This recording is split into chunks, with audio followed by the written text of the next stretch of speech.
Hürmetli vatandaşlar, işe kız muhakeme kılayla birinci ıslahı. 2019'un 5. ayının 14. haftaga seyşenbe.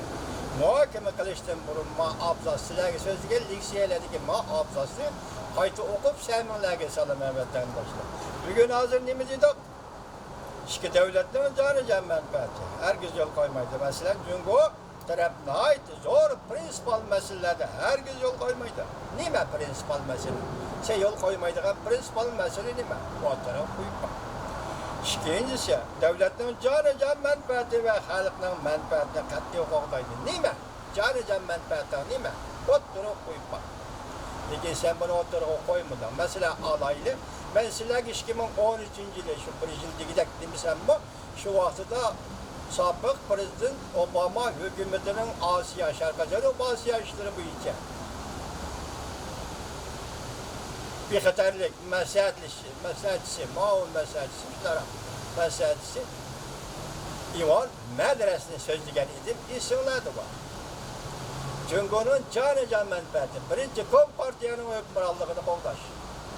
İkincisi Tibet, Tayvan, Şizang, Tibet, Tayvan, Şangan ve Şinjan. Müstemlik Uyguristan meseleleri. Muşu mesele Cungo'nun canı can menfaati. Hazır Cungo ile Amerika oturuşu soğudu sohbeti kitabatıdır. Bugün Liksiyada tuyuksuzlu silahı bu nasıl oturumu çıktı mesela ne deydi? Devletlerin canı can menfaati ve halkların menfaatini qoğdaş. Devletten kadir kıymetini yokatmayın. Cungo her kandak kişi, Cungo'nun canı can menfaatiga ziyaret güzügan bolsa, bundak açıklığı yütüvütüdü de boylumanlar. Dikkat.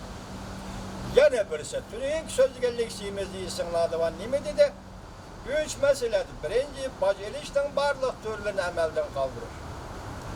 Sonra setifeliş ameliyatga uygun buluşu lazım. Üçüncü, tüzülgen layıl noska tampon buluşu lazım. Devletlerin ilgilik, hukuku ve kadir kıymetli ziyan salması lazım. Demek bu mesele hazır silah işin hoşaymış undak dediğinden ötkezdik Liksiyada. Hazır bu iş gündür biri o da kilovatkan haberlerde bu tekrarlamadır. Devletin ilgilik hukuki, devletin kadir kıymeti, yani bugün aşkarı aldı nime deydi o canı can menfaat. Canı can menfaatten imikelligi vatandaşlar silahı aydın. Silahı aydın buluvatkan canı can menfaat meselesi bu kadar sohbeti oturup koyuldu mu kanda. Bunu uçuk eğitimden rımırlıpa, bunu uçuk aşkarı oturup koyalamsız, bir et kılalamsız. Taşkı İşler Ministeri Vangi Efendi, mücmellik, diplomatiyadaki mücmellik bu işki devlet oturusu ortak hadise. Diplomatiya sahası şundan buldu. Lakin bu işler pek uzurap gitti. Amerikalıkla eşlemi demigendi mi? Sizlerin konularına ayıp borsu mu? Amerikalıkla eşlemi demigendi mi? Bir yerdeki ilgilik hukuk meselesi zaten mi? Siz yol koymaydıgan prinsipal mesele zaten mi? Devletin kadir kıymeti degen zaten mi? Hazır endi canı can menfaat degen zaten mi? Zaten şundak bugün Amerika Koşmuş Ştatları'ndan Cungo oturusunu sohbette Soğudu sohbeti de muşi mesele oturuğa düşken basa şunun münasebet kaldı Cungo'nun diplomatları yani Van Yidek yani şunu da Grimber'li bat Cungo metbaatları canı can prinsipal mesele ordu bunu ret kıygan basa zaten mi? Ben silahı talay ettim sözlep geldim vatandaş bu siyaseti bırakıl hukumla devamlık tekrarlaşma doğru geliyor. Bazı hukumlar mutlak özgürmeydiğin şekilde gelir. Dikkat kılın vatandaş bunu. Herkes takip etişki olmayı diplomatiya sahasında, devletler oturusunda. Mesela alaylı biz. 1998 yılı 6. ayının 27. günü sabık Prezident Clinton Can Zemin'in aldı koygan 21 meselenin içindeki 4 mesele, Tayvan meselesi, Şangang'da demokratiya meselesi, Uygurlarına maaş kıldı, müstakillik talep kıldı meselesi, Tibet meselesi. Şunadaki şu günü yani sabık Prezident Clinton neymi dedi? Dikkat bu cümle eğer, bu cümlenin mübezzi pek eğer. Cungo'nun ilgilik, hukuk, yürgüzüş, teritoriyası kaya geçer. Dikkat vatandaşım. Bugün 20 yıl, 22 yıl benim tecrübem mening beşimde o'tgan hayotda o'tirib chiqqan masalalarmish bo'ldi. Men his qildim, bu yerda hozir jon manfaat so'rilib kelyotdi. Egilik huquq so'rilib kelyotdi. Prinsipal masalalar so'rilib kelyotdi. 22 yildan beri Amerika Qo'shma Shtatlarida Cumhuriyet Halk Cumhuriyeti o'tirib qilayotgan masalalar jon manfaat. Siz echivetidigan vaqt keldi bu efendi. Egilik huquq masalasi. Siz bunu deydigan vaqt keldi va oshkorlab o'tirib qo'ydigan vaqt keldi. Vangi efendi, shundaqla Jungoning egilik huquq yurgizish territoriyasi, yoki doirasi qayerdan qayergacha? Sobiq prezident Bill Clinton. Shundaqla sobiq prezident Bill Clinton bilan shu vaqtda Jangzaman muxbirlarni kutib olish yig'ini o'tkazganda mundaq bir jumla so'zni qildi. Tibet meselesinin negizi dini e'tiqod meselesi emas. AQSh prezidenti Bill Clinton mujima Tibet meselesinin negizi yoki asosiy dini e'tiqod meselesi emas. Amsi nima? Siyoset. Siyosiy masala. Endi bu masalalar qachon o'tirib qo'yildi degan gap.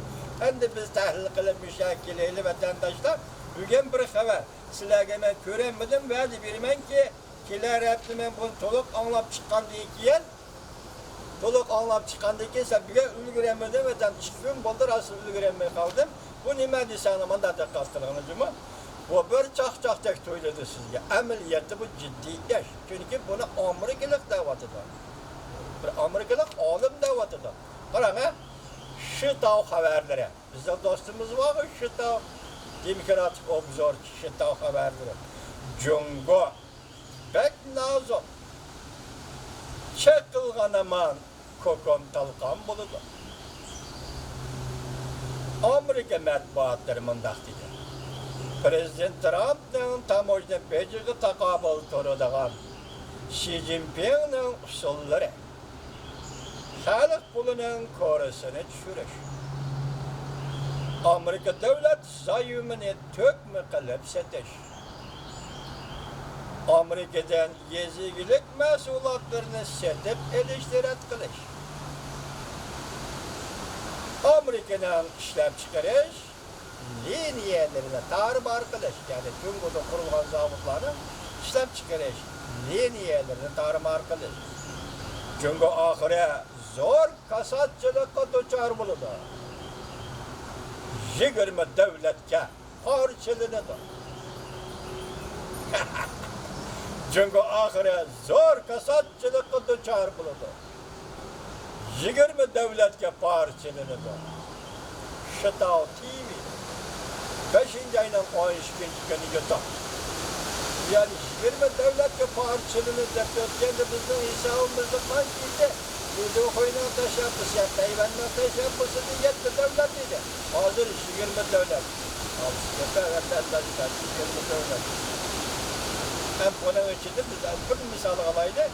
Şu Amerika'nın zaymını tökme qilib setdik. Efendi siz bu zaymni aldınız, dollarga setib aldınız. Mesela bir zaymni 10 dollar deydi. Bugün bozorga elib chiqib satganda necha pulga satasiz? Jungolik efendi. 10 dollarga algan zaymni bozorga chiqib satsangiz, tökme qilib satsangiz 8 dollarga tushib qolsa qanday qilasiz? 6 dollarga tushib qolsa qanday qilasiz? Ameliyatda Amerikaga zarb bergan bo'lmaysiz ki, o'zingiz zarb bergan bo'lasizlar Jungolik efendi. Mana zaymni tökme qilib setishlar Amerikada o'lchanlar. Bu yo'lmi aqmaydi efendi. İkincisi nima debdi Amerikaning gazetlari? Pulni paxallashtirish, ya'ni xalq pulning ko'risini tushirib o'tish.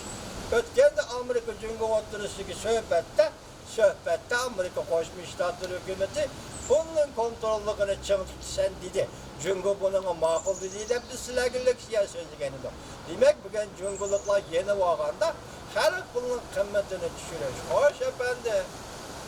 Jungolik efendi xalq pulning qimmatini tushirganda Jungo fuqarolari cümleden mustamlik Uyg'uristonda mustamlik Uyg'ur xalqi bir toqash nonni 2 yuanga setib olgan bo'lsa, endi bundaqda bir toqash nonni 4 yuanga setib olishga to'g'ri keladi. Onun bankada koygan pulu tügeydi çünkü kurallarının kolodaki nefleştiriş. Ya kontrol kılalaydıgan dairдeki nef pul. Tügeydi çünkü kurallarının ondaqçı çünkü kompartiyası çünkü hükümeti. Halkı nimede cevap verisiz. Demek bir yer işkilisi akmadı. Amerika'dan öç eriş için Amerika'dan sertif algan zayımını tökme kalıp settir. İkincisi pulunu pahalaştırır. Yani Cungo halk pulunun kıymetini düşürür. Bu mu akmadı? Ahırkı yol neme Cungo'da kapandı. Ahırkı yol neme? Nime deydi Amerikalık alim? Cungo kasatçılar. Devletli iktisadı kasatçılıkı yüzlenişiz. Onun akıbetinin bilirken Cungo'da kapandı. 20 devletki parçalanısı. Kattıga. Şundak bulduğandak durda karanjıma hem dini var. Ayda bulduğun bolsa Rusya 15 devletke parçalandı. Tabii halda. Endi siz 20 devletke parçalansınız, Rusya'dan 5 artık olsa bu mümkün belki.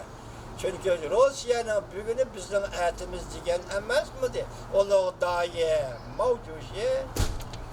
Bugün sizler bunu icra kılmışsanlar, şunun varislik kılmışsanlar bulmaydı da en âli yol yürü. Mavuzluğun şundak diyen idi. Anla vatandaş, Rusya'nın bugünü bizden etimiz. Hiç geldi mi nime? Hazır ben şittavının bu dokulatı yake bu programımız doğrusu da toluk anlap zaten nime. Bir cümle hatırlasam bir cümle, iki cümle hatırlasam iki cümle, bunu kiler hepti. Allah halıysa kiler hepti vatandaşlar yetközümüz. Endi bugün eytaylı yana bir noktadan tahlil